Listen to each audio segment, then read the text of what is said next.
guessed it, here's some of the best bits from Jase and Lauren while we're on break. Ladies and gentlemen, Nova's Red Room presents the one and only. Hey, it's Teddy Swims. Can't wait to see you live in Nova's Red Room. Here we are, Nova Red Room. Teddy, Yeah, baby. welcome. Happy to be here, man. Hey, Teddy Swims, you said something just before that is going to win the heart of every person from Melbourne, and that is that you are loving this cold weather. Yeah, it's miserable back home, man. I mean, like, I live in LA now, which is not as hot, but back home in Georgia, it's like thick and muggy. It's the nastiest weather ever when it's about summertime out there. So I've been missing the cold and the breeze, and the air is also just much cleaner here. Yeah, it is. You guys take care of your environment. Yeah. Unlike us. We do a few things better here, Teddy, I'll be honest. Yeah, certainly. So it's happening. I get good out there like, yes, clean air, it's cold, crispy. Oh, it's the best. I've got to say, we are in a beautiful theatre for the Red Room as well. This is very cool. Thank you for playing the Red Room. Oh, anytime. I'm stoked to be here. I mean, you were here last year, you did some smaller gigs, you're playing Margaret Court Arena, sold out stadium shows, which must be a thrill, but these small, intimate gigs, do they still feel really special to you? Yeah, these are the ones I think that are always like really good because I can really take my time, and it's not, you're not really playing till like a click, and it's like when you're playing the big shows, there's sometimes you forget like the first lyric of a song, but you got this thing in your ear that's going like verse 2, 3, 4, and if you mess it up, it's going on without you. You know what I mean? So it's always nice to like be able to talk and take my time and explain songs and really like feel like I can really engage rather than lights just flickering, and sometimes you can't pick somebody and see. And I've always wondered for an artist when they're on stage, can you see what's happening in the crowd, or can you hear what people are screaming out? Because you know how like there'll be proposals sometimes, or there'll be signs. I try my very best to like keep an eye on things too, especially we always instill a rule when it comes to our big shows that like what goes on tour stays on tour. Oh, no, not that part, but we call it staying with it, and staying with it is a very important thing because people sometimes, if they're anything like me, they get way too hammered before Teddy Swims goes on stage, and then what they do is like pass out about 4 songs in, or like somebody gets into a fight or something, and it's just like, look guys, before we get started, let's all make sure we're checking on our friends and drinking water, and we're not locking up our knees and falling out. Okay, that's good advice. Well, going to a show with you. You said that because my wife made me drive today because she said you have no self-control at these, and I know you'll party into Sunday afternoon, and you're back at work tomorrow. Exactly, and sometimes you just gotta kick that can a little further down the road. Actually, boy. Speaking of which, I've driven a car full of mums that are dead set keen to see you this afternoon. So you've got a few extra tickets to the Nova Red Room, and you're bringing your wife and all the school mums. They just happened to win them. It was unbelievable, like uncanny. But they're so excited to see you. And I said, what do you love about him? And they said, apart from the music, we love, because they've all got sons, and they're like, we love how much he loves his mum. Yeah, of course, man. She's my. And I was like, that's my girl, man. She's the best, dude. How often do you have to ring mum when you're out touring? Look, so I recently got a second phone because my other one blows up so much, and I was just trying to get one for my family so my mom could get in touch with me. But she takes that as every opportunity to like text me all the time and call me all the time, and I'm like, Mama, I love you. My phone's different, but my schedule has not changed. I will call you as soon as I can, baby. And it's tough when we're out here though, because we're on the other side of the world, 18 hours apart or something. And so that kind of hurts us a little bit. But she just always, I love you. Got to answer mum's calls. You got to answer mum's calls. Yes, because she gets all in her head, and she's like, "Why are you avoiding me?" And it's like, Mama, I love you. Yeah, stop, Mama. I'm fine. Just be careful carrying 2 phones in Australia. It could look dodgy as well. Some people aren't always carrying a second phone for mum there, Teddy. Yeah, totally. Stop it. Hey, Teddy, one thing I love, and I've seen so much on social media while you've been on this tour, it's not just the tour that you're doing. You're getting out and about. We've seen you in schools. We saw you with that busker. Is that something that you make a conscious effort to do, or it just happens? Like, did you just stumble upon that woman singing your song? That one, yeah, and our boy Pace, we he had last year done I had the open verse thing of Lose Control, and he had did it, and we ended up hitting it off and becoming buds, and so I was like, man, let's set up time so I can come up, sing a couple songs. And I mean, those little things are just so necessary, especially to give back to community. It's like Australia, and it's always just loved me and loved on me, and it's like one of my favorite places to be because I'm playing again like arenas here and back home. I don't get that kind of love, and I think we're so kindred spirits, and I think I just want to get back to. And there's like things with like children, in New Zealand we got to do this Red Nose Day, raise money for Cure Kids and do a little busking thing there. It was like 500 people or something came out to support and raise some money. And I want to tell you, this kid, I ended up meeting this kid, Corin, and I thought maybe he was like 14, and he, we just started chatting and hitting it off. He gave me a Panamu, and he gave me this, he told me he had wanted to come to the next show in Wellington. And so I was like, look, man, I'll book you and your aunt a ticket to come see us. And they flew on the plane and, stayed at the hotel, and he got to come, and he's like, man, what a dream come true. And it was so cool. And we're texting all the time now. I'm like, bro. I can see you getting emotional talking about it. So it obviously really meant something, ever, man. And we had how cool is such a blast. being the person that can actually do that for someone else now and give back. That's the coolest thing in the world is to be able to do that. I will always get to do this, and the second that it ever feels like not that, then it's time to check ourselves on 100%. gratefulness, The one and only Teddy Swims. I've got to say, how you go, you just head off with Aussies. You've just got this demeanour about yourself like you're one of us. Yeah. Honestly, I feel like 100%. we've met you at a few barbecues and we've gone on the beers together. Because I feel like there is a certain thing about Australia and in the south of America, like Georgia, it's there's that same kind of kind of draw in the mouth. I think we speak from the same area right here. We're lazy how we speak. And we have, it's basically, talk like a bunch of rednecks, you know what I mean? And we have the same hospitality. And you hold the doors open and you love on people. Ted, are you fishing for a green card? I sure am, yeah. Right. Yeah, we'd have you any day. I'm trying to get my dual citizenship. Yeah, right. Well, you've branded yourself now with your tiny Teddy on your cheek. Yeah, that You're was a true stupid. blue Aussie. How many tats are we up to?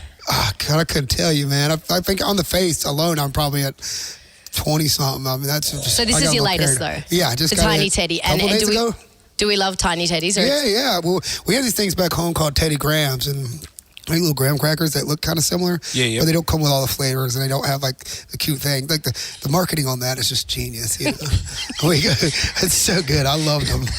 I took a box home with me when we got it. I was like, hey, if I'm gonna get this cookie on my face, I might as well try it. Did it hurt on the cheek? No, it's not that bad. It's really the face is just kind of. Have you got a cushy on the front? Have you got one place you refuse to get tatted? Yeah, I mean on my unit probably. Yeah, I think what worries me? Still you clean. said probably. It still wasn't even a no. It was the thing is, it's like the thing is about that. It'd be like a whole lot more like a hi and not a hello. If you get what I'm saying.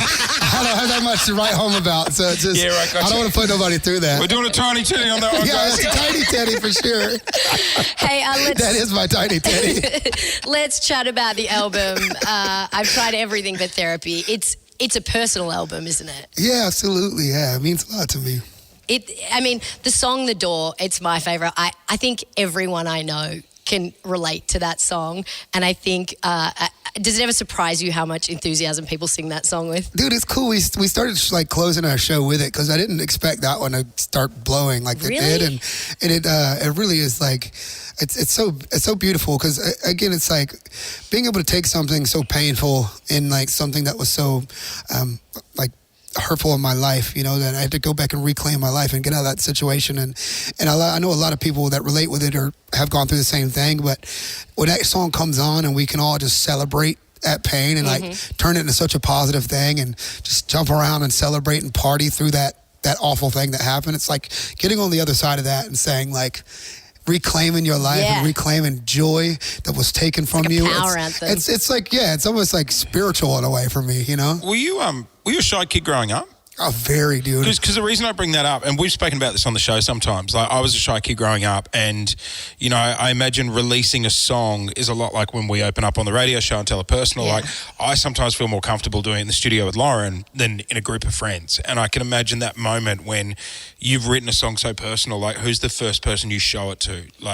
because you just must feel so exposed. Yeah, and I always show it to my band and my boys because they're honest. You know, they're always they're willing to call me out at any moment. Teddy, Like, this is a shit one. Let's bury this one and go the other one. Yeah, exactly. And I mean, I was used to the point where I would talk to my grandma. And I remember my first year, I was 6 years old playing football, and they had me as a quarterback, which American football, and I had me as a quarterback. And you're supposed to say down set hut, but it was my tight end. I had to say hut for me because I would not talk to my coaches or anything. I was just, I was so shy, bro. Do you look back at that kid now and think, look how far I've come. Look at who I am now. I know, like, your original songs when we all fell in love with you was on YouTube, which isn't in front of a whole heap of people. It's just online. And now you're doing these huge stadium shows. Can that kid believe who you are now? He would have never seen me with this kind of presence. If I could go back and talk to him, he wouldn't even talk to me. You know, he would be like hiding behind his dad's leg, like, get him away from me. Yeah, that's probably why you love, like, you know, rocking up with the busker the other day and helping people, you know. Hey, any chance of getting you to have a crack at AFL? Yeah, absolutely. How you reckon you go out on the footy field here? You know, not as good as I used to could. You know what I mean? But a lot more running out this game. Yeah, I don't think I've. We'll just sit and stand our beers. Like, when's the last time I've actually sprinted? You know what I mean? Sprinting is just like sounds awful. Overrated. Yeah, sprinting's overrated. I could try to stay a little in shape. I got to park 9 spots down before I bitched about the distance I had to walk. Yeah, exactly. Mate, congratulations on all your success. Thank you so much for playing the Nova Red Room. Yes, sir. And honestly, we can't wait for you to keep visiting. You are welcome here anytime. Yep. Well, you got it. You got it. SPELLING. This is Jase's Spelling Bee. Jase, did you know the Prime Minister, Anthony Albanese, has a spelling bee? It's called the prestigious Prime Minister's Spelling Bee. Did you know about this? No, and I could barely spell the title of it. Students in years 3 to 8 across Australia will aim for spelling supremacy. That's quite funny. Anyway, it's a spelling bee. That's basically the crux of it. The Prime Minister runs it. So we thought we would test you on the spelling bee, going head to head with one of our listeners who's 10 years old. Because we were potentially going to have your son. And I think you were genuinely nervous that Felix or Hudson would beat you, so you didn't want your kids on the spelling bee. Yes, that is true. So this we're kid going. is 4 times my age. Now, no, he's not. You're 4 times his age. Oh, Lucky it's not a maths competition. Damn, a maths. Blake. We're going to talk to Blake. He's 10 years G'day, old. Blakey. Blake, good morning. Hey, good morning. Hey, Blake, how do you go in spelling bees generally? Good. All right. God, he's serious and he's focused. Okay, because Blake, I got a prize for every word you get right, kid. Oh, do I get a prize? Absolutely not. Okay. Can I just point out, I've actually got, jokes aside, mad anxiety about this. This is... Are you not a good speller? You know that. That's why we're doing this. Each night we will send through news stories. Oh, I don't read yours. I don't know if you can spell or not. Well, the producers struggle to read mine. Each night we will send through news stories or things we want to talk about on the show. Executive producer Brody, the thumb. A lot of the time we can't actually make out what you're saying, so we just skip it and ignore it. So spelling isn't my strong point. Okay. And there's nothing wrong if people can't spell. A lot of people, some people are dyslexic, some people have learning disabilities, some people can't spell, but this is a spelling contest. See, I think I'm dyslexic. Maybe. I could barely say that then. All right. Maybe. Now, are we getting the same words? No, that's not how spelling bee works. Damn it. I was going to say, Blake, you can go first. Okay, Blake, you can go first, though. Let's go. The first word, Blake. I went to a steak restaurant. Please spell restaurant.